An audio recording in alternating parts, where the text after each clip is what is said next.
Hey guys, I have some interesting things to say about the second book of Samuel. And I tell people all the time, if you want to learn about Jesus, you want to know, everybody wants to read the New Testament because they're like, we're in the New Testament times, we're in the Revelation times, and I bet you people have read Revelation 5 or 6 times or more.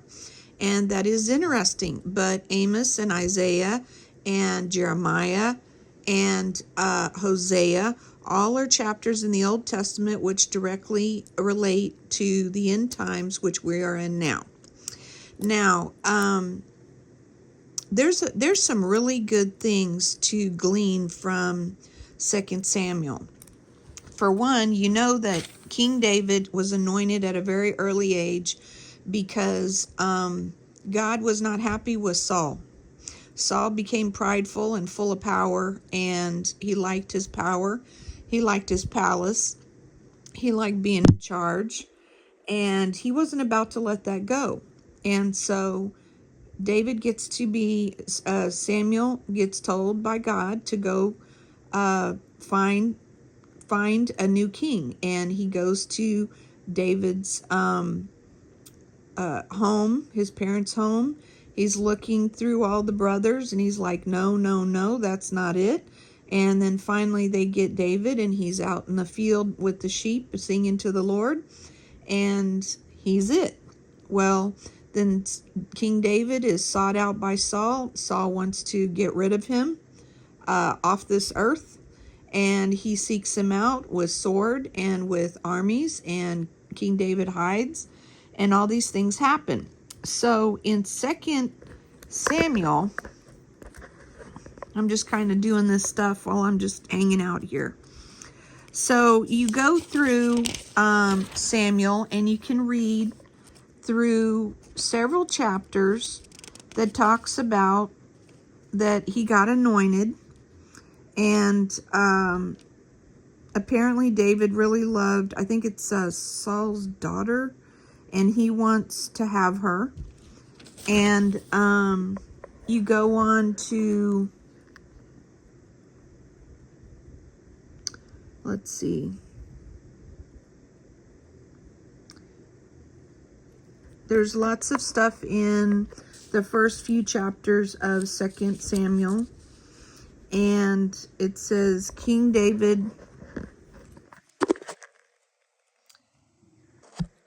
was 30 years old when he began to reign, and he reigned for 40 years. In Chevron he reigned over Judah 7 years and 6 months, and in Jerusalem he reigned 33 years over all Israel and Judah.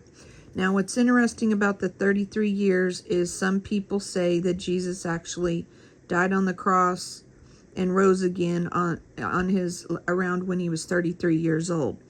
It's a speculation. Some people say he was 30. Some people say he was 33. But what's interesting about this is King David reigned for 33, and so I would put my bet on that.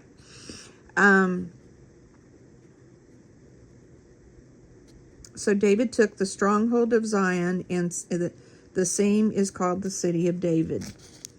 And so I want to get to around chapter 15, but I just want to go through here with you a little bit.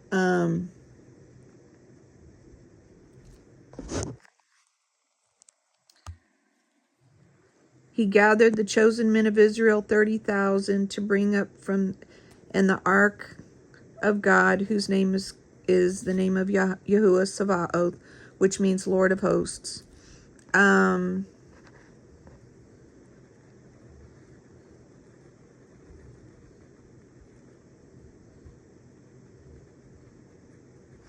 Talks about the Ark of the Covenant and how the Lord had smote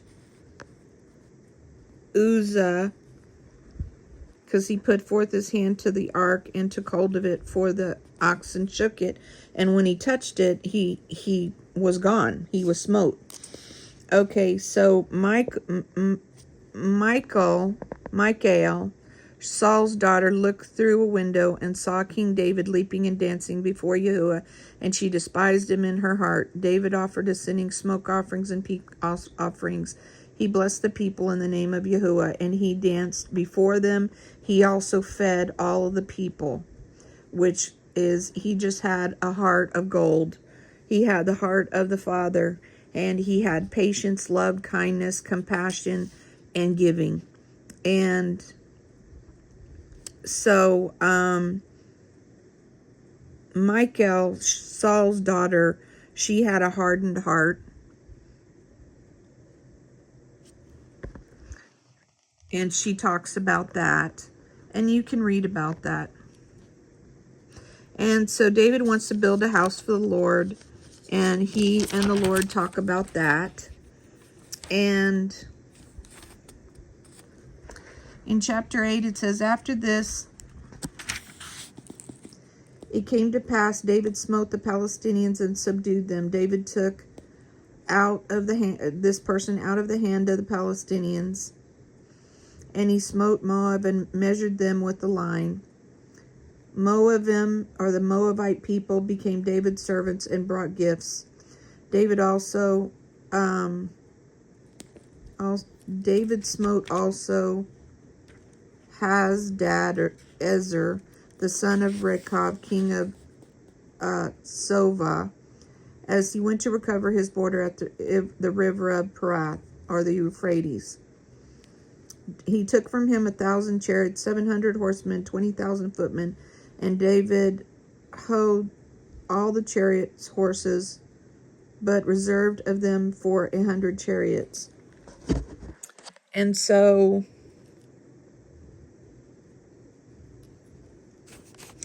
when the Aramean, or Arabs of Damascus, I don't know why this is not focusing. There we go. The Arabs of Damascus came to help Hadadezer, which David had smote, king of Sova. David slew all the Aramean 22,000 men. And then you go on, and so this is a lot about more war and what David has to do while he's reigning as king.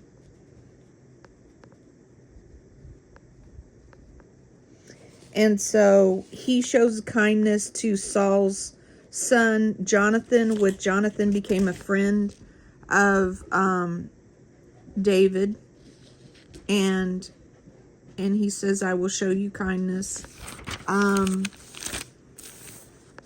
kind of just skipping around because the Lord sent me to a certain area. So let's go forward. This is about the Arameans. And then Yahuwah sent Nathan unto David.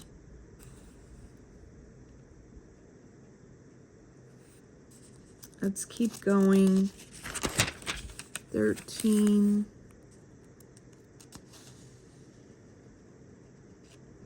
This is about David's son. Okay, around chapter 13. That's where I wanted to get to. Chapter 13. And it came to pass after this that Absalom, the son of David, had a fair sister whose name was Tamar, and Ammon, the son of David, loved her.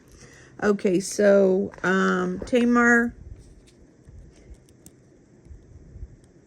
Okay, so this is about Tamar, and there's a bunch of weird stuff that goes on there that you definitely want to read about. And then it says, and it came to pass, while they were in the way, the tidings came to David, saying, Ashkelon has slain all the king's sons, and there is not one of them left. Then the king arose and tore his garments and lay on the earth, and all servants stood by with their clothes rent. And David loved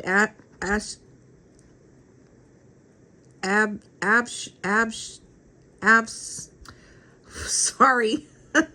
This is more the Hebrew word, Abshalom. But the more English word is Absalom.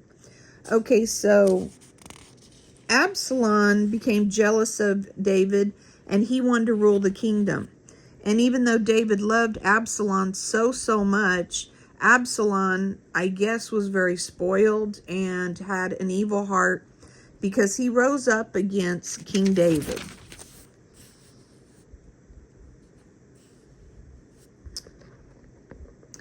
And it came to pass after 40 years, Absalom said unto the king, I pray you let me go and pay my vow, which I vowed unto Yah in Chevron. Your servant vowed a vow. And so King David says, go ahead and go. But Absalom sent spies all through the tribes of Israel, saying, as soon as you hear the sound of the shofar, then ye shall say, Absalom reigns in Chevron. I'm trying to find where it was, but somewhere in the earlier part here, it talks about how Absalom sat in the gate, and he basically started telling people, are you coming in the gate to speak to the king? And they're like, yeah. And he's like, well, you're not going to be able to see King David anyway. But if I was king, you could talk to me about anything and I would treat you well. And so he starts telling all the people of Israel that, and all of these people start turning against King David. And I believe that this was a judgment of God, because he saw how the hearts of men, the hearts of people in Israel were not with King David, which was God's anointed king, and he was righteous and true and a great warrior. And so this goes on to talk about that Absalom, he says, when you hear the sound of the shofar, Absalom, then you shall say Absalom reigns in Chevron. And so it goes on.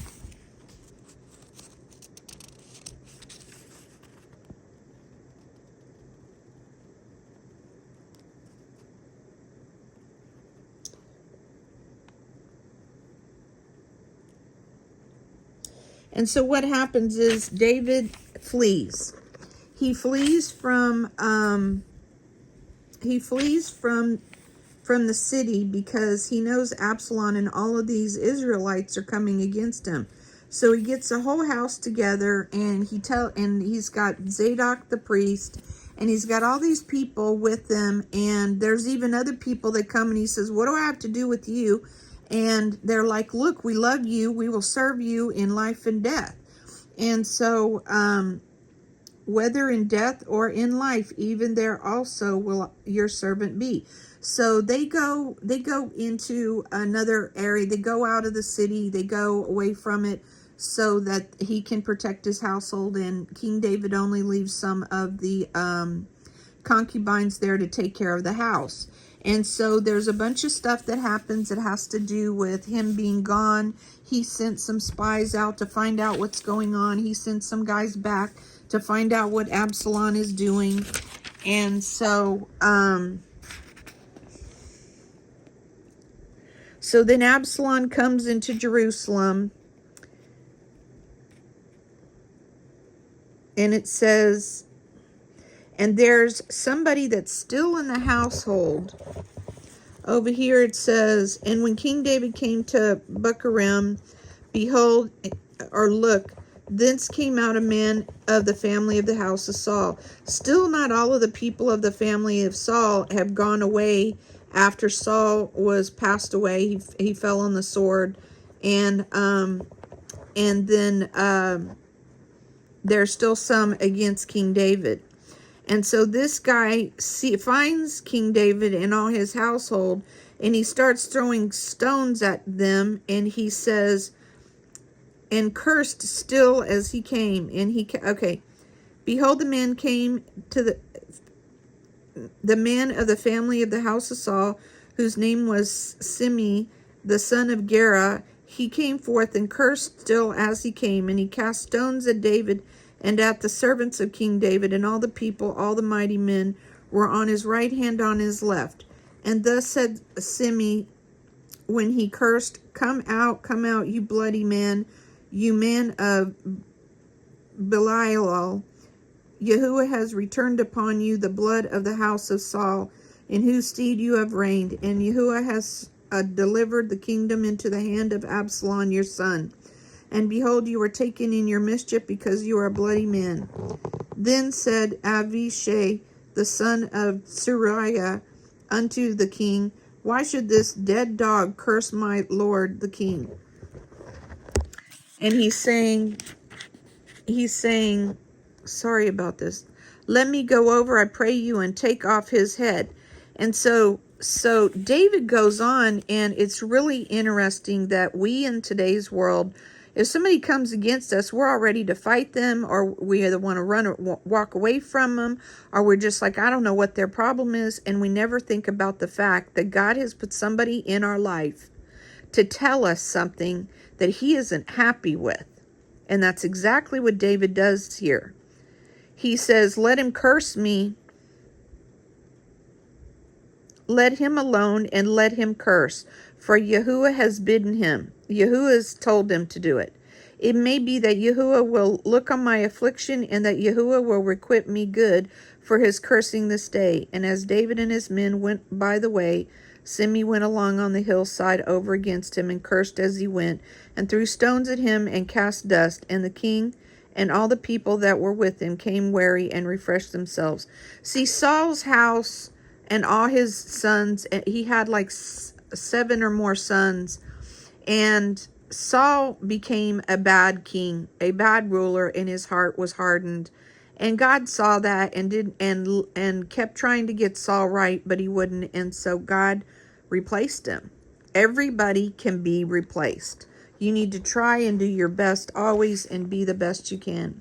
And Absalom and all the people, the men of Israel, came to Jerusalem, and Achitophel fell with him. And it came to pass, when Cushai the Archi, David's friend, was come up to Absalom, that Cushi said unto Absalom, the Lord save, Elohim save the king, Elohim save the king. And Ashkelon said to him, is this your kindness to your friend? Why went you not with your friend? And Cushi said to Absalom, no, but whom Yahuwah and this people and all the men of Israel choose, his will I be, and with him I will abide. So he's telling Absalom, if you're going to be king over Jerusalem, then I'll be with you. And so what happens is Absalom says, give counsel among you, what shall we do? So Absalom's now in Jerusalem, and he's trying to take over the kingship. And he's asking one of the guys, well, what should we do? And one of the guys gives him advice. And he says, go into your father's concubines, which he has left to keep the house, and all Israel shall hear that you are abhorred. Okay, so he says, how is that here?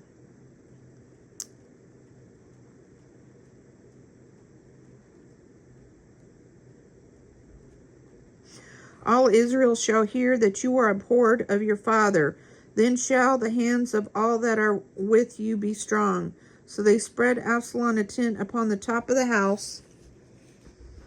And Absalom went into his father's concubines. So Absalom, the son of David, went in and was with his father's concubines that were his father's to be with, personally. And so, and the counsel of Achitophel, which he concealed in those days, was as if a man had inquired at the oracle of Elohim. So was all the counsel of him, both with David and with Absalom. Moreover, he said to Absalom, let now choose out 12,000 men, and I will arise and pursue after David this night. And I will come upon him while he is weary and weak.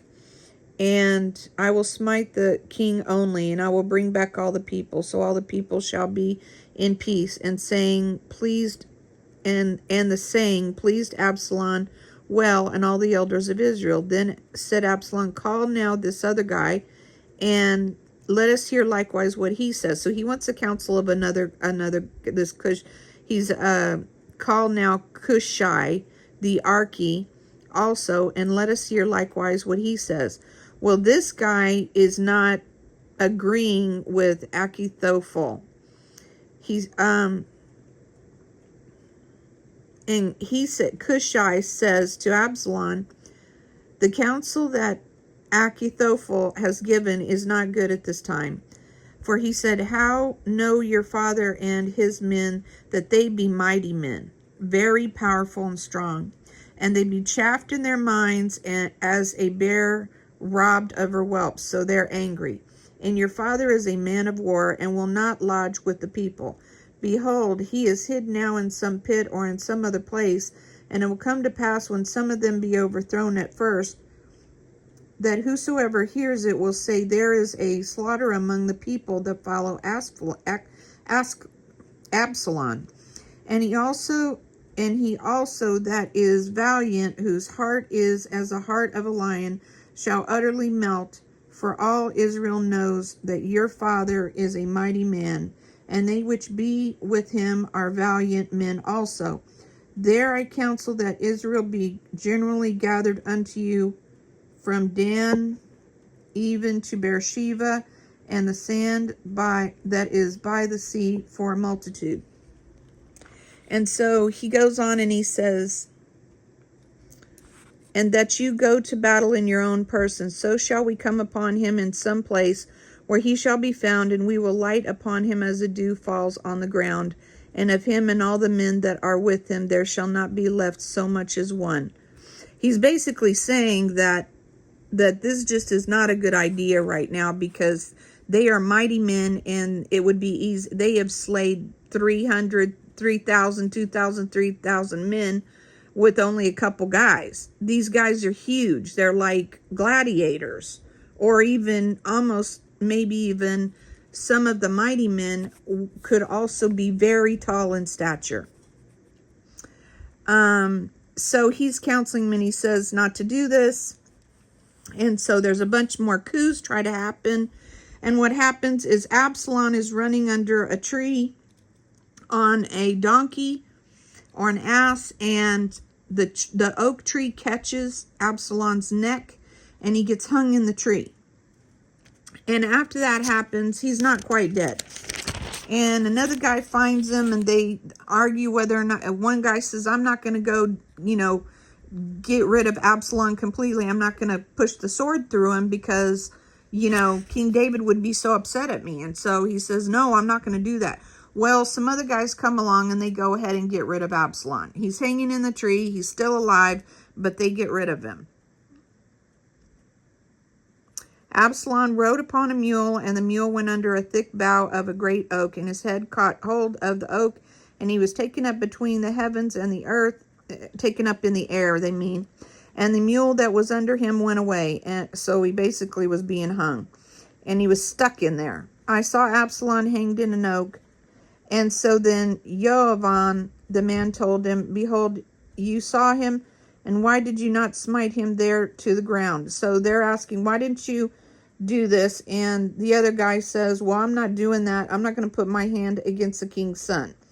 And so then this other guy that's saying, why didn't you do it? He gets together with some other guys, and he took 3 spears in his hand and thrust them through the heart of Absalom, while he was yet alive in the midst of the oak. And the 10 young men that bore Joav's armor compassed about and smote Absalom and slew him. Okay, so they got rid of him, and they cast him into a great pit in the woods, and laid very heaping stones upon him. All of Israel fled, every one to his tent. And while Absalom was so prideful in his life, he was like, since I don't have an heir, I'm going to pick out my own pillar for his death one day, because he wants to have a memorial to himself, which is in the King's Valley still to this day. He called the pillar after his own name, and it is called unto this day Absalom's place. So, but Absalom wasn't buried under that pillar. He was buried under a pile of rocks, because he betrayed the king that was a beloved king and anointed. David is beloved by God. And also Jesus is the seed of David. And so anyway, so they're trying to figure out who's going to tell David. And so they finally tell David, and David says, and the king was much moved and went up to the chamber over the gate and wept. Oh, let's see. First of all, they tell David, and he's like, oh, my son, oh, Absalom, my son. And he's just so grieved. It's just horrible. And so finally, one of his guys comes over to him. And he said, what is wrong with you? He said, Absalom was your enemy. And he was the enemy of the Israelites. And he would have gotten rid of all the Israelites and slew some of them. and or a lot of them, and all of your servants in your house, and he would have slew you, his own father. And he said, do you love the enemy more than you love your friends that are in Israel, that have gone out to protect you and keep you safe? And he's telling him, you need to go down to the gate and you need to get with the program right now. So this is a part where the king says unto the Cushite, the young man, Absalom safe? And he says, and then he tells them no. And the king was much moved and went up to the chamber over the gate and wept. And and it was told Joab, behold, the king weeps and mourns for Absalom. And the victory that day was turned into mourning unto all the people, and they heard say that day how the king was grieved for his son.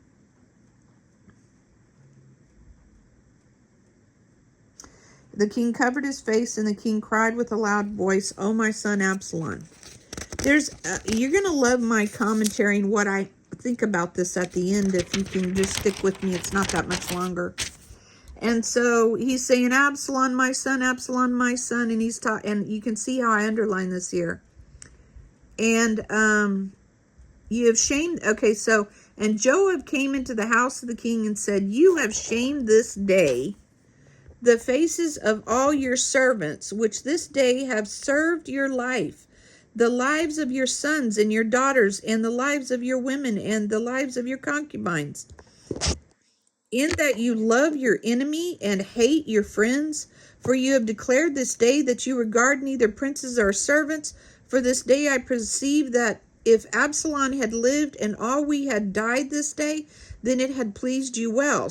Now therefore arise, go forth, and speak comfortably unto your servants. For I swear by Yahuwah, if you go not forth, there will not tarry one with you this night, and that will be worse unto you than all the evil that befell you from your youth until now. Then the king arose and sat in at the gate, and they told all the people, saying, behold, the king sits in the gate. And all the people came before the king, for Israel had fled every man to his tent. And all the people were at strife throughout all the tribes of Israel, saying, the king saved us out of all the hand of our enemy, and he delivered us out of the hand of the Palestinians. And now he is fled out of the land of Absalom. And Absalom, whom we anointed over us, is dead in battle. Now therefore, why speak ye not a word of bringing the king back? The king then and King David sent to Zadok the priest and to the other priests, saying, speak unto the elders of Judah, saying, why are ye the last to bring the king back to his house? So, okay, so Judah comes up, and all these brothers of Judah come up, and they stay with King David to bring him back home. The men of Judah went to meet King David. And then some people were asking questions about it, and they're like, we're better. We are the brethren. We are the blood of King David, and we are going to be the ones that bring him home. So get over it. So they do that. And then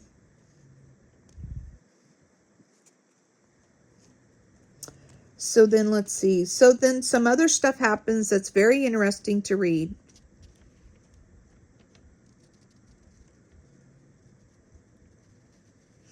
And then we go to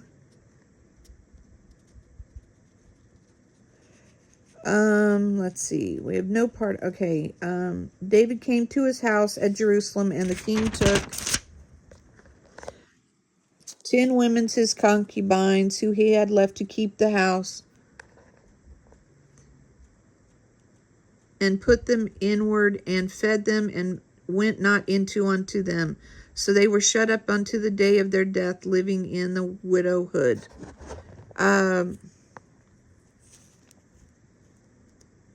Okay, the women that Absalom had went into. David wasn't going to be having relationships with concubine women that were his, that now Absalom defiled by coming into them also. Okay, that kind of thing happened. Okay, so then you can read on until you get, which is very interesting. You should read the whole thing. And then we get to chapter 21. Then there was a famine. Okay, and then there's a bunch of stuff in here about how many times David and his warriors went against the Palestinians. Okay, this is where this is, and when you think about the Palestinians, what's happening to them now, and Gaza, you have to go back and think about something that's very important. And this is not going to just apply to them, but it's going to apply to everybody. And if you understand what I want you to understand, you will have a whole new understanding of who Jesus Christ is, and the glory and the presence and the grace of him, and the blessing of having him in our life. So then there was a famine in the days of, I'll try to hurry up a little bit. There was a famine in the land for 3 years. After all this happened and King David came back. And so he goes to Yahuwah and says, why is this famine happening? And Yahuwah says, it is for Saul, for his bloody house, because he slew the Givonim. And the king called the Givonim and said unto them, now the Givonim were not of the children of Israel, but of the remnant of the Emorites. The Emorites are, if you've ever looked at hieroglyphics of Egypt, there's a picture of this like queen looking chick with a big huge crown on her head, and she's sitting in a chair and she's holding a baby. And the people serving her are at her knees. That's how tall the Emorim were. They were like, God says the Emorim were like cedars, so they were fallen angel mixed seed. And so the Palestinians mixed with the Emorim. And then once the Emorim, those were the Emorim, and so then they became the Givonim. Okay, so they're all mixed seed of the fallen angels and the giant peoples of the past. And the children of Israel had sworn unto them, and Saul sought. So they had sworn after the slaying of the Emorim, then the Givonim were a peaceable people. They really didn't want to mess with anybody, but Saul didn't like them because they were the remnant and they weren't of Israel, but of the remnant of the Emorim. And the children of Israel had sworn unto them, and Saul sought to slay them in his zeal to the children of Israel and Judah. Wherefore David said unto the Givonim, what shall I? So he goes to them, and David goes to them because a bunch of their people got slayed, and they weren't trying to war with Israel. They were just doing their own thing, and Saul just got zeal with them, and he decided, I'm just going to purify the world and get rid of these people, which wasn't right for him to do in the sight of God. And so David goes unto the Givonim, and he says, what shall I do for you? And wherewith shall I make an atonement, that ye may bless the inheritance of Yah? And the Givonim said unto him, we will have no silver or gold of Saul, nor of his house, neither for us shall you kill any man in Israel. And he said, what ye shall say that I will do? So he's asking him, okay, well, if not gold and silver, and you don't want any of the Israel people to kill because of what happened with, the regular Israelite people, they didn't want to harm the Israelites. They didn't want any of the gold and the silver of Saul's family or lineage, because they were so upset at the fact that he just came against them for no reason. But they did say, he said, tell me what I should do.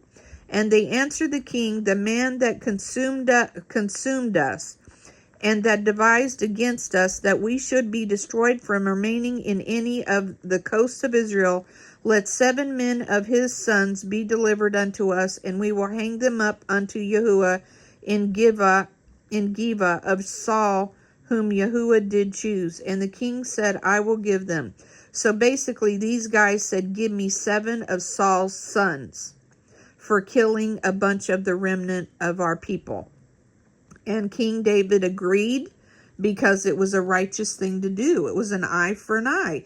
If Saul went and did this to those people and they didn't warrant it, they weren't doing anything to deserve it, then Saul's household, his children, his sons, are going to have to pay the price for what he did. Now that Saul is gone, he's no more. But the king took the 2 sons of Rizpah, the daughter of Aiah, whom she bore unto Saul, Armanim and Mephibosheth. this Bible I have has a lot of Hebrew names in it. And the 5 sons of Michal, the daughter of Saul, whom she brought up for Adriel, the son of Barzillai, the Mechalathi. And he delivered them into the hands of the Gibeon, and they hanged them in the hill before Yahuwah, and all 7 fell together and were put to death in the days of harvest, in the first days in the beginning of the barley harvest. Okay, so then Rizpah, the daughter of Aiah, took the sackcloth and spread it out, and she was doing the harvest. And during the harvest, there was no problem. They had a famine, okay, for 3 years. There was no food. So this time the harvest came, and she spread out the cloth, and none of the beasts from the field came, none of the birds came, and God protected their complete and total harvest so that they had food. And so then David took the bones of Saul and the bones of Jonathan his son from the men of Yavisha Gilead, which had stolen them from the street of Bethshan, where the Palestinians had hung them, when the Palestinians had slain Saul in Gilboa. And he brought up from thence the bones of Saul and the bones of Jonathan his son. Jonathan was a good friend of David during the time that Saul was trying to come against him. Jonathan was Saul's son, but he sided with David because he thought that Saul was against him for no reason. And they gathered the bones of them that were hanged, and the bones of Saul and Jonathan his son buried they in the country of Benjamin in Selah, in the sepulchre of Kish his father, and they performed all the king's command after that Elohim was entreated for the land. So the Lord was satisfied. But then you see here, moreover, the Palestinians had yet warred against Israel, and David went down and his servants with him and fought against the Palestinians, and David waxed faint. He was getting tired. And this is really interesting, guys. So it says, and this guy here, Yishvu v. Nov, which was one of the sons of the Raphaim. One of the sons of the Raphaim are the NEPHLIM, the 36-foot giants, 16 to 36 feet tall. The weight of whose spear weighed 300 shekels of brass in weight. He, being girded with a new sword, thought to have slain David, but Avishai, the son of Zeruiah, helped him and smote the Palestinian. This is Palestine. They say that's how they call a people, the Palestinian people. So this guy that was a giant, the son of a Raphaim Nephilim, wanted to get rid of David, and so David's mighty men helped David, and they got rid of him. Then the men of David swore unto him, saying, "You shall go no more with us to battle," because they said that they don't want you to quench the light of Israel. So they don't want anything to happen to David, because he was getting older and a little more tired, and so they wanted to go out and fight for him. So they said, "You need to stay behind." And it came to pass after this that there was a great battle with the Palestinians at Gov. Then Sebeke the Cushithi slew Calf, which was the son of another son of the Raphaim also. So these are 2 giants now. After David had slew Goliath, everybody, a lot of people think that when David slew Goliath when he was a young boy, that was the last giant, but he wasn't. There were 2 of Goliath's brothers here that got slew after David had become king way later on. And there was again a battle in Gov with the Palestinians again, where Elakanan, the son of Yairi, Orgim, and Bet-Hala, Limi, sorry, I'm chopping these words up, the brother of Goliath, the Gitti, the staff of whose spear was like a weaver's beam. And there was yet a battle in Gath, where there was a man of great stature that had on every hand 6 fingers, and every foot 6 toes. In total he had 24 in number. And he also was born to the Rephaim. So the Rephaim are the giants, the fallen angels, and the Nephilim are the fallen angels' sons. So these guys that they were busy slewing, those were Nephilim. The Rephaim were up to 200 to 400 feet tall. 200 to 400 feet tall. Now that, if you take 10 is about the size of the roof of the ceiling in your house, you are talking 20 stories to 40 stories high of a building is how tall the original fallen angels were. When they had sons, their sons were up to about 36 feet tall. So you're talking that these sons here, which were the Nephilim, were about 36 feet tall. Okay, and when he did, okay, so he also was born to a Rephaim. And when he defied Israel, Jonathan, the son of Simeon, the brother of David, slew him. These 4 were born to Rephaim in Gath, and fell by the hand of David and by the hand of his servants. And then it goes on, and David spoke unto Yahuwah the words of his song in the day that Yahuwah had delivered him out of the hand of all his enemies and out of the hand of Saul. And he said, Yahuwah is my rock and my fortress and my deliverer. When you listen to not half, but so many things that Jesus said in the New Testament are words that were spoken by King David. I trust he is my shield and the horn of my Yeshua, my high tower, my refuge, my savior, and he saved me from violence. I will call on Yahuwah, who is worthy to be praised. So shall I be saved from my enemies. When the waves of death compassed me, the floods of wicked men made me afraid, and sorrows of Sheol compassed me about. The snares of death prevented me. In my distress I called upon Yahuwah. He says, the earth shook and trembled. The foundations of heaven moved and shook, because he was wroth. There went up a smoke out of his nostrils, talking about Yahuwah, and fire out of his mouth devoured coals were kindled by it. He bowed the heavens also, and came down, and darkness was under his feet. And he rode upon a cherub, and did fly, and he was seen upon the wings of the wind. And he made darkness pavilions round about him, dark waters and thick clouds of skies. Though the brightness before him were coals of fire kindled, Yahuwah thundered from heaven. And he sent out arrows and lightning and discomfited them.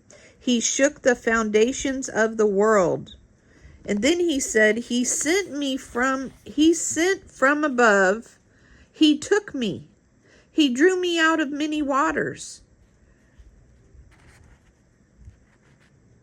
He took me. There are those that believe in the rapture and those that don't. I do. He delivered me from the strong enemy and from them that hated me, for they were too strong for me. In these last days, there are going to be the enemy that hates us, and they are going to be very strong for us. But we keep our faith, and we know that God will deliver us one way or another. But do not forget to pray for what you need. And even when King David had all this happening with Absalom, I thought about this later. I thought, why didn't he stop and ask Yahuwah, what is this about? He asked about, why they had a famine in the land after Absalom passed on and all that stuff. But he never asked, why is Absalom doing this? What is going on here? He never did ask God about Absalom and he ended up running from Absalom because he didn't want to have a confrontation with them. So, for all his judgments were before me, and his statutes I did not depart from them. I was also upright before him, and have guarded myself from iniquity. Therefore, Yahuwah has recompensed me according to my righteousness, according to my cleanness in his eyes. You know, the Holy Spirit in Jesus Christ has led me to understand, to look to the verses. The verse numbers can have a significant meaning for our last two numbers of our years. So 2024. I was upright before him and have guarded myself from inequity. Then in 2025, therefore Yahuwah has recompensed me according to my righteousness, according to the cleanness in his eyesight. With the merciful you will show mercifulness. With the upright you will be upright. And with the pure you will be pure. With the froward you shall be unsavory. With the haughty you shall bring them down. For you are my lamp, O Yahuwah. And Yahuwah will lighten my darkness. And he goes on and talks about leaping over a wall and all this other stuff. And he talks, and then there's prayers. And he is a tower, and it says,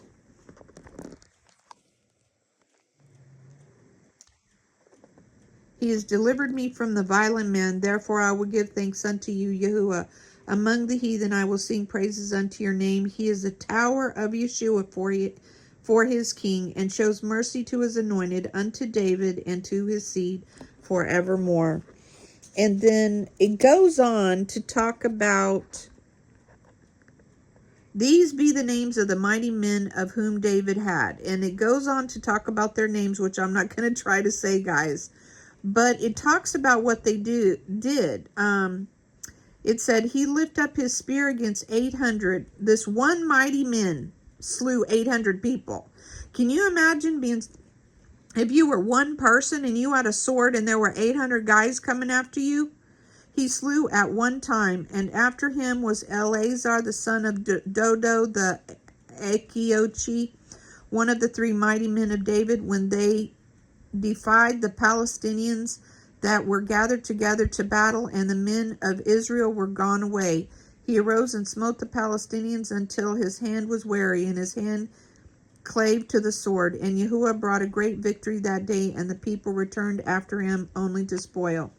And after him was Shema the son of Agi, and the Palestinians were gathered together into a troop where was a piece of ground full of lentils, and the people fled from the Palestinian. But he stood in the midst of the ground and defended it and slew the Palestinians, and Yahuwah wrought a great victory. The three of the 30 chief, there were 30 chief men, went down and came to David in the harvest time unto the cave of Adullam. And the troop of the Palestinian pitched in the valley of Rephaim, and David was then in a hold, and the garrison of the Palestinians was in Beth-lechem. And David longed and said, oh, that I could just have a drink of water from this spring. And so the mighty men go and get water for him. And what's so interesting is the three mighty men broke through the host of the Palestinian and drew water out of the well of Beth-lechem that was by the gate, and took it and brought it to David. Nevertheless, he would not drink it, but poured it out on the ground to Yahuwah, and said, be it far from me, O Yahuwah, that I should do this. Is not this the blood of the men that went in jeopardy of their lives? And so it goes on to talk more about that they slew 300 and slew them, and had the name among the three. Here's another guy. And then here's another son of a valiant man who had done many acts. He slew 2 lion-like men of Moab. Now, if this was lion-like, like they were just strong, then they would have called them mighty men. I do believe that these 2 men were half lion and half man. Back in those days, you know, the fallen angels were mixing seed, and they were mingling with animals, beasts, and birds. So I believe that these 2 men were like lion-like. And so then it goes on to talk more about that there was 30 of these guys that were so great, and there were 3 that were really, really great. And then it goes on to chapter 24, which is the end of the 2nd Samuel, which is quite interesting. Again, the anger of Yahuwah was kindled against Israel, and he moved David against them to say, go number Israel and Judah. For the king said to Joab, the captain of the host which was with him, go through all the tribes of Israel from Dan even to Beersheba and number the people. And you've heard the story about King David numbering the people.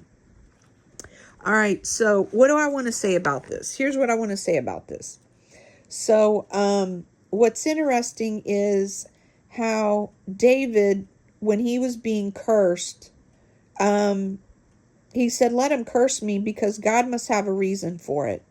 And in the end, he found out that King David was over Israel, and Israel had a problem with God because Saul had done something wrong.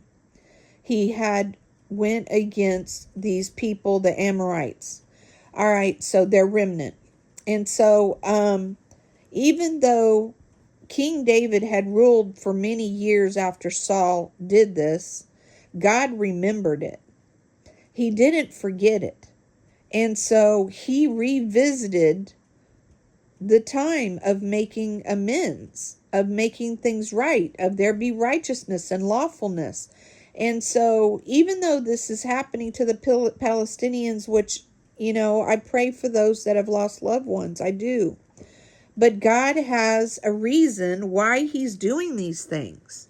And I just think that's really interesting. And I also think it's really interesting that David was a young boy when he went into being anointed by Samuel. And he ended up running. I mean, here he was just in the field, praising the Lord, singing to the Lord, worrying about the sheep. And the next thing he knows, he's anointed king, and Saul is after him, and he's running for his life for a long time until he got to be king. And so why did God do that to him? Well, God had a purpose, a reason. It was a training for him. It was God, I'm sure, was visiting David throughout all of that time, teaching him things and preparing him to be a righteous king. And then when you go through 2 Samuel, you will read over and over and over and over and over and over again, the Palestinians kept coming and coming and coming for Israel, and they would not stop. And Israel was just trying to live a life. They weren't doing anything to the Palestinians, but the Palestinians were full of hate. They were mixed seeds, so they probably didn't have the heart of God on them. And they had the heart of the giants, which was hate for mankind and the fallen angels. So it's just quite interesting that God remembers. He always remembers. And I guess my message to people is, yeah, you're reading the New Testament and you're reading all about Jesus, and he's telling you how to be righteous, to follow his commandments, to follow his Sabbath, to be good to others, to love others, love your brothers and sisters in Christ. And he tells all these parables about, look, I'm giving you gold. I'm giving you a way to have the Holy Spirit and forgiveness. So you need to share this with everybody you can. And so when you go back to the Old Testament and you see when somebody does one thing wrong, or like Saul, I don't know how many people that he actually, put down from the Amorite, but it must have been probably 7 people, because they wanted 7 people of his. So I'm just saying that you can learn so much from the Old Testament in understanding that back in the day before Jesus came on this earth and died for our sins, God required your blood. He required things from you when you did wrong. And that talking against other people, lying and cheating other people, sinning against them and being unfaithful to them, all of the statutes and commands that are in the Bible. Now, another great, wonderful book to read besides 2 Samuel is Deuteronomy. I just reread Deuteronomy recently, and it blessed me without a shadow of a doubt. And so I urge you to go read 2 Samuel. It's a great read about King David.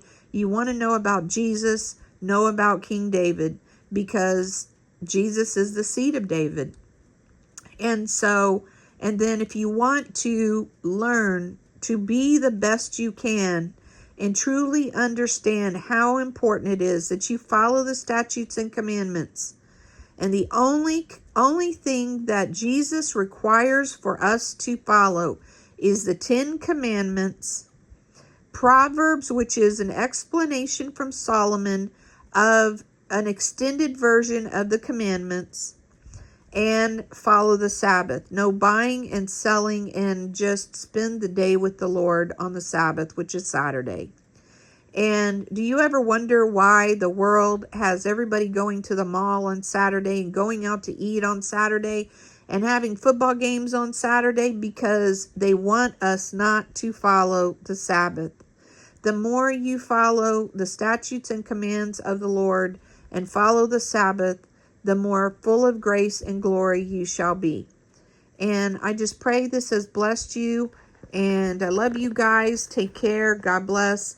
Go read 2 Samuel. Go read Deuteronomy.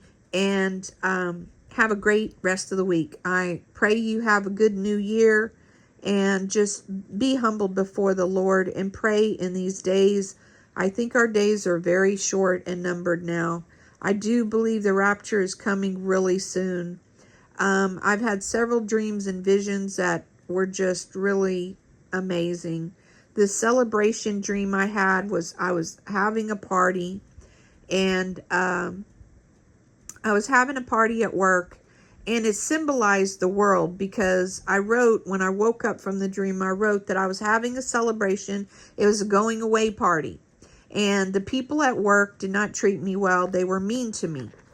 And that is the way the world is to Christians. It's mean to them. And so my grandparents showed up that both had passed away with presents for me. They were all happy to come and celebrate my going away party. And then my uncle and my aunt showed up too, and they brought presents. And I had to go take care of something for my job or whatever, and I came back. And then the weirdest thing, this celebration party that I was having was a going away party. It was a rapture party, a celebration that you're leaving, that you're getting out of here. And then it changed scenes to where I am sitting there talking to somebody, and I say, when Obama shows up in a black and brown suit, you know it's time. And then right after I said that, I feel somebody come sit next to me, and it's Obama, and he has this creepy smile on his face. He leans into me, and I knew that he heard me say that.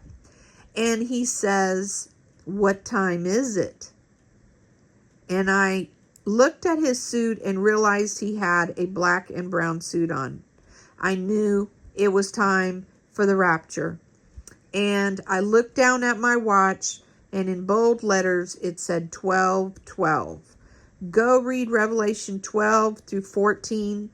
I believe that in this Bible that I have here, I was going to do a separate video on this, but this is very interesting. In Revelation 14, it says, I looked and I saw the Lamb stood on Mount Zion, and with him 144,000, having the voice of heaven as the voice of many waters. They sang a new song. They were not defiled. These were the first fruits. And then it says the harvest. I saw another angel fly in the midst of heaven, having the everlasting gospel to preach unto them that dwell on the earth, to every nation, kindred, and tongue, and people. And then it goes on, and it says, saying with a loud voice, fear God and give glory unto him, for the hour of his judgment is come, and worship him that made heaven and earth and the sea and the fountains of the world. I believe that is going on right now, and I believe that we are at the time of the rapture. And then, because it says right here, the title of this part is called The Harvest of the Earth. And then right after that it says, and there followed another angel saying, Babylon is fallen, the great city, because she made all nations drink of the wine of the wrath of her fornication. If any man worship the beast in his image and receive his mark in his forehead or in his hand, the same shall drink the wine of the wrath of God. So I really do believe that the harvest comes right before Babylon falls. And what's interesting is 2024 was announced. If you were the Antichrist and you were going to announce the coming of your kingdom, and you want to announce it to the whole world, but kind of in secret, how else would you do it? You would use a singer that goes and gets tens of thousands of people to come and listen to them in every nation around the world. And Taylor Swift was the one. She would go to Brazil, she'd go to Canada, she'd go to Europe, and she would have these concerts with tens of thousands of people there. And she constantly kept saying, I love writing the number 13 on my hand. The number 13 means Antichrist. And I do believe that she announced to the whole world in 2024 with her tour that the Antichrist has arrived. I love you guys. Take care. Keep praying. God bless. And keep waiting on the Lord. He's right there waiting for you. And if you quiet your mind and your heart and you ask him prayers while you're in prayer, you will hear Jesus speak to you. I love you guys. Take care. God bless. And have a wonderful day. Bye-bye.